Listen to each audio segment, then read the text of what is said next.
Hello student, আজকের ভিডিওতে তোদের নিট পরীক্ষায় ফিজিক্সে ভালো স্কোর করতে গেলে কি কি প্রসেস ফলো করতে হবে সে সম্বন্ধে আমি বলবো। অনেকদিন আমি ভিডিও দিতে পারিনি, এর জন্য সরি তোদের কাছে।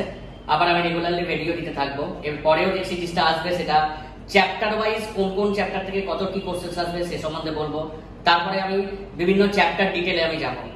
যাই হোক, আজকের ভিডিওতে আমি চারটে তোদের পয়েন্টকে ফলো করতে বলবো। এই চারটে পয়েন্টের উপর বেস করে আমরা কিন্তু নিট পরীক্ষায় ফিজিক্সে খুব ভালো স্কোর করতে পারবো। পয়েন্ট নাম্বার 1 সেটা কি না, প্রথমে কনসেপ্ট বিল্ডিং। চ্যাপ্টারটাকে খুব ভালোভাবে আমাদের পড়তে হবে। কোথা থেকে পড়তে হবে? তোরা এনসিইআরটি পড়তে পারিস বা এনসিইআরটি রিলেটেড কোনো টেক্সট বুক পড়তে পারিস। আগে কনসেপ্ট বিল্ডিংটা করে নিতে হবে প্রপারলি, যাতে তোদের প্রবলেম সলভ করতে অনেক ইজি হয়, কনসেপ্টটা প্রপারলি ক্লিয়ার হয়, প্লাস ইনফরমেটিভ টাইপের কোশ্চেন তোরা ভালোভাবে যাতে সলভ করতে পারিস। সেকেন্ড থিং আমাদের যেটা ফলো করতে হবে, একটা চ্যাপ্টার কমপ্লিট হয়ে যাওয়ার পর যে আমাদের ফর্মুলাগুলো আসছে সেই ফর্মুলাগুলোকে একসঙ্গে কালেক্ট করা, প্লাস বারবার প্র্যাকটিস করা।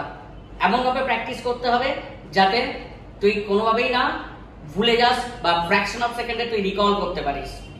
ওকে, তাহলে আমাদের ফর্মুলাগুলোকে আগে কালেক্ট করতে হবে এবং সেগুলোকে বারবার প্র্যাকটিস করতে হবে, রেগুলারলি প্র্যাকটিস করতে হবে, একটা টাইম ধরে ধরে প্র্যাকটিস করতে হবে। থার্ড থিং হচ্ছে পিওয়াইকিউ সলভিং করা।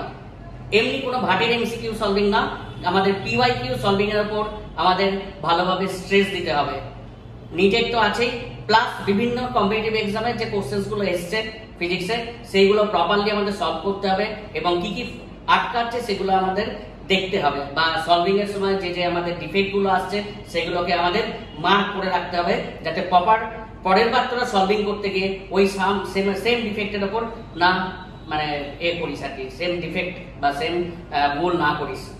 ফোর্থ যেটার উপর আমাদের গুরুত্ব দিতে হবে সেটা হচ্ছে প্র্যাকটিস উইথ টাইমার। এটা কিন্তু প্রচন্ড ইম্পর্টেন্ট, এখন থেকে শুরু করতে হবে। যদিও নিট পরীক্ষা অনেক দেরি, তবুও এখন থেকে তোদের শুরু করতে হবে। যেমন 10টা কোশ্চেন 20 মিনিট টাইম দিয়ে আমরা বেঁধে দেবো, সেটা টাইমার নিয়ে তোরা বসবি।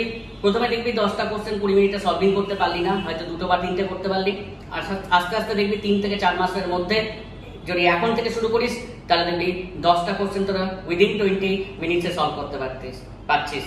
যাই হোক, এই 4টে বেসিক কনসেপ্টের উপর আমি জোর দিলাম। এই 4টে বেসিক কনসেপ্টের উপর জোর দিলেই কিন্তু তোরা কিন্তু নিট পরীক্ষায় তোরা কিন্তু ফিজিক্সে ভালো স্কোর করতে পারবি।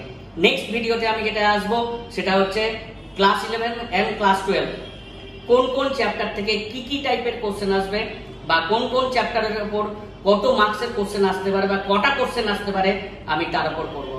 থ্যাংক ইউ ভিডিওটা দেখার জন্য। ভালো লাগলে তোরা লাইক করিস এবং শেয়ার করে রাখিস, আর চ্যানেলটা সাবস্ক্রাইব করে রাখবি অবশ্যই, কারণ তোরা নিট রিলেটেড এবং যেই মেন্স রিলেটেড অনেক ভিডিও কিন্তু আসতে চলেছে। Thank you.